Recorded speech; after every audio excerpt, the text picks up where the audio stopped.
Spooktober, Bears. Get ready to look at Go Gold, Walk to End Alzheimer's, plus Trash Talk. On Wednesday, the Upper Arlington High School is taking part in the PSAT for 10th and 11th grade students. Students must report their assigned locations by 8:15 a.m. Late arrivals may not be able to take the test. The PSAT is a paper test, and students need to bring a number 2 pencil with erasers and a calculator. Students who are testing must leave their phones, watches, and all banned electronic items at home on testing day. If you don't leave your electronics at home, it must be turned in before testing begins and won't be accessible until after testing in the main office. 9th and 12th grade students, instead of reporting to the building on Wednesday, you will participate in Digital Learning Day for all of your assigned classes. As many new challenges arise in the new high school, throwing away trash has become an issue. Elizabeth Goth reports on the problem. Recently, the issue of students forgetting to pick up their trash after they have finished eating during their lunch period has caused big issues around UAHS. I think the trash situation is horrible. I feel kids need to clean up behind themselves. I want the kids to be mature, responsible, respectful, and take away their trash. Patrick and Rory showed us what we should and shouldn't be doing with our trash. Pick up your trash. Why? Because you gotta clean up after yourself. Why? Don't be littering. It's not my job, it's Mrs. Clark's.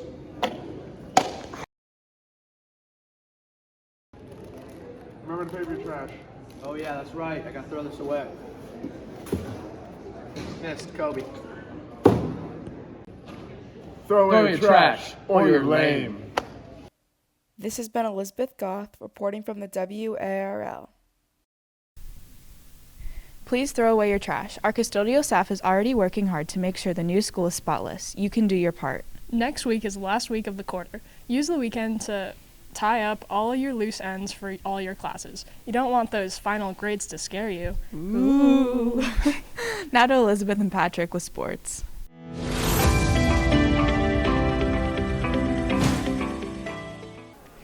Welcome to sports. Both the boys and girls cross country teams are nearing the finish line of their seasons. Last Saturday, both teams raced to Olentangy, Berlin, leaving with new personal records for the entire girls varsity team. Both the boys and girls will race next Saturday at OCC's hosted at Olentangy, Berlin. Field hockey played through the rain and beat St. Ursula 3-1 last Saturday. They beat Olentangy Liberty 4-0 on Monday and prepare to take on New Albany next Monday with only one game to follow. Headoview, Ohio was a success for the crew team, with the boys bringing home 3 gold and 2 silver. The girls V8 with the silver. They will be competing at the Hoover next weekend in Worthington. The annual Dig Pink volleyball game was played on Tuesday. Over $2,000 was raised, which will be donated to the Side Out campaign. They put all proceeds toward metastatic breast cancer research.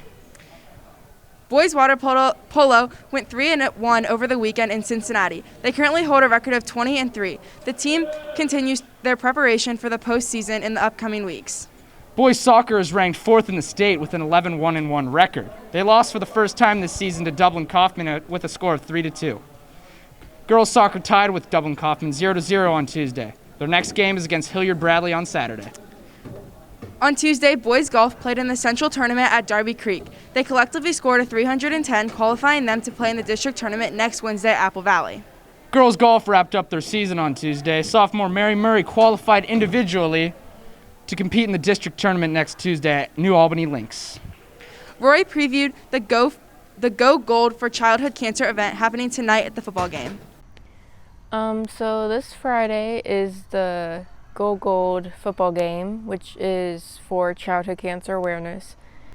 And the main goal is to raise awareness for childhood cancer because right now in Upper Arlington there are at least 6 kids, most likely more, fighting cancer, including 2 kids, me and another one, friend, Sam, here at the high school.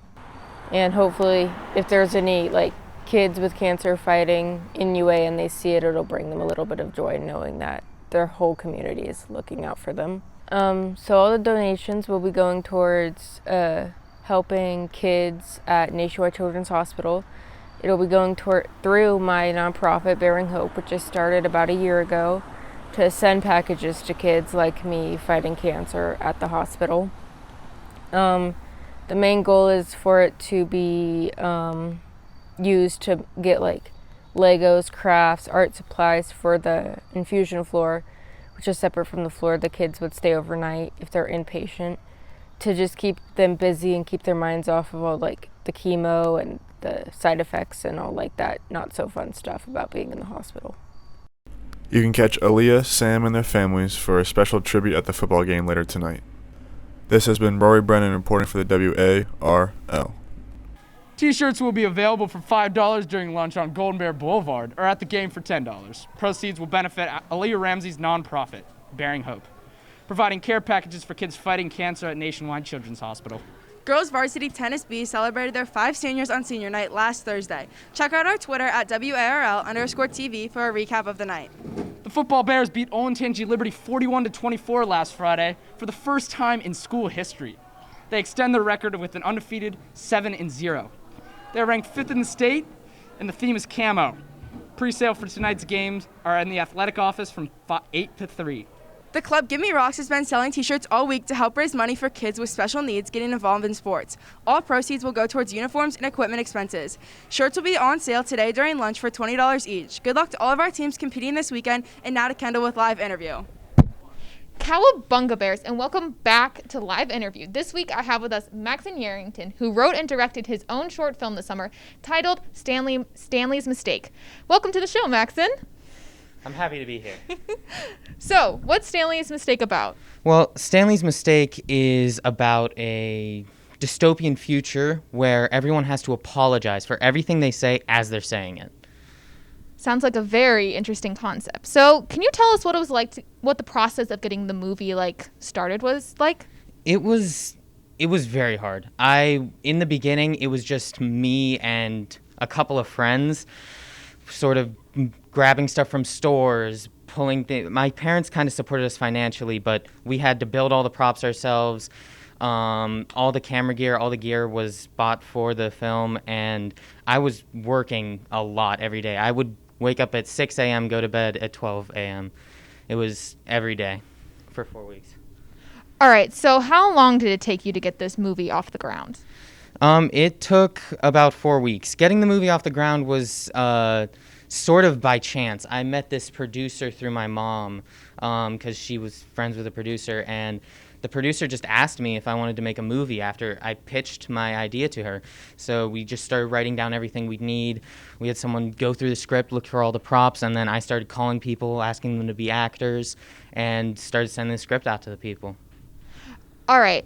Finally, how do you feel being so young and already having an IMDb page?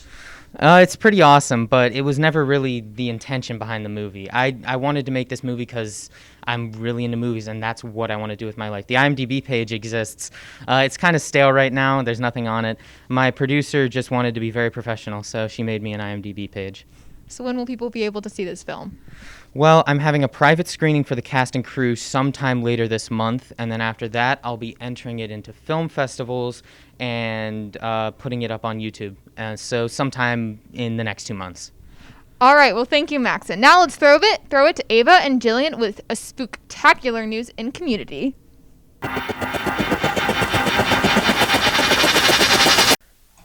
Back at it with community. Time to step up your Halloween decorations. The Upper Arlington Civic Association invites everyone in Upper Arlington to participate in the Halloween decorating contest. All homes in Upper Arlington are eligible to participate. You may register on the UACO website. They're accepting nominees from October 1st through the 15th. This year's fall production musical at Jones Middle School is Matilda Jr. The show will take place on Thursday and Friday, October 15th and 16th at 7 p.m. and at 2 p.m. on Saturday the 17th. Tickets are $10 each. You can purchase them at jonespto.com. Yesterday, the Short North Stage started its production of Young Frankenstein. The show will run from October 7th to November 7th. In order to enjoy the show, you may provide your vaccination status or show them a negative COVID test taken 72 hours before the show. On September 26th, the annual Columbus Walk to End Alzheimer's took place in full force for the first time since 2019. Nora takes us through this impactful event. The annual Walk to End Alzheimer's is back up and running this year. It's the world's largest fundraiser for Alzheimer's care, support, and research. More than 6 million Americans are living with Alzheimer's, and that number is set to rise to 13 million by 2050. I talked to co-president of Buckeyes Against Alzheimer's, Justin Gorski, to see how his team helped at the walk. Buckeyes Against Alzheimer's is a student organization at Ohio State that raises awareness for Alzheimer's disease on and off our campus. And we're here at the Walk to End Alzheimer's volunteering today. Some of the things we'll be doing are passing out water to the walkers, and we'll be cheering them on as they walk in this awareness event. So anyone who's interested in volunteering can go on the Alzheimer's Association's website. They're always in need of volunteers for events like this and other events they put on to raise awareness for Alzheimer's disease. Additionally, you can contact local nursing homes and interact with dementia patients that way. Although the walk is over this year, you can still donate to the Alzheimer's Association or visit their website to find upcoming events. This has been Nora Dimitrov reporting for the WARL. The walk has already raised $650,000 of their $750,000 goal. If you haven't purchased your pumpkins yet, the girls' basketball team is doing their annual pumpkin patch at Tremont this Sunday from 11 a.m. to 3 p.m. Pull up to pick out your pumpkins and help support the girls' basketball team. Now to Carter with Live on Location with the boys' soccer captains. I'm live on location with senior soccer bears Mason Huber and Ethan Howe. Ethan, how has your season been going? It's been going pretty good so far. We're 11-1-1, and up to 4th in the state this week in the polls. So pretty good. We had a tough loss on Tuesday, but we're looking to bounce back tonight. So pretty good. So your senior night is next Thursday. What are you most looking forward to about it? Just celebrating the fact that the group of guys that I've played with for the past few years are, our season's coming to the end, our careers are coming to the end, so just celebrating all the things we've achieved over the past couple of years. Mason, have you had a big turnout of student supporters? Yes, we have this season. Rory Brennan has come to a lot of games and his friends, so it's nice to have some supporters for the games. How has this impacted your season? It makes me play 10 times harder when Rory Brennan is standing in the stands, so makes it fun to play with. And lastly, what's your favorite pregame meal? Macadamia Cliff Bar. Come support your soccer bears next Thursday for their senior night. Now let's head it on over to Maine. Students, are you interested in learning about investing, the stock market, and finance? Bring your friends and join us for Investment Club in room 1102. Meetings will be 20 to 30 minutes every Tuesday at 3:15. Bears, you can also take part in this year's annual photo contest. The themes are vintage, portraiture, miscellaneous, urban, and landscape or nature. You must email Mr. Witt to get on the contest canvas page to submit your photos. The deadline to submit is November 5th. All photos are judged by our art teachers. National Honor Society candidates, today is the last day to submit your completed NHS application. Dismissals for Friday are environmental science to OSU wetlands. We'll be back next quarter with some fresh faces and pressing news. Until then, stay golden, Bears. In general.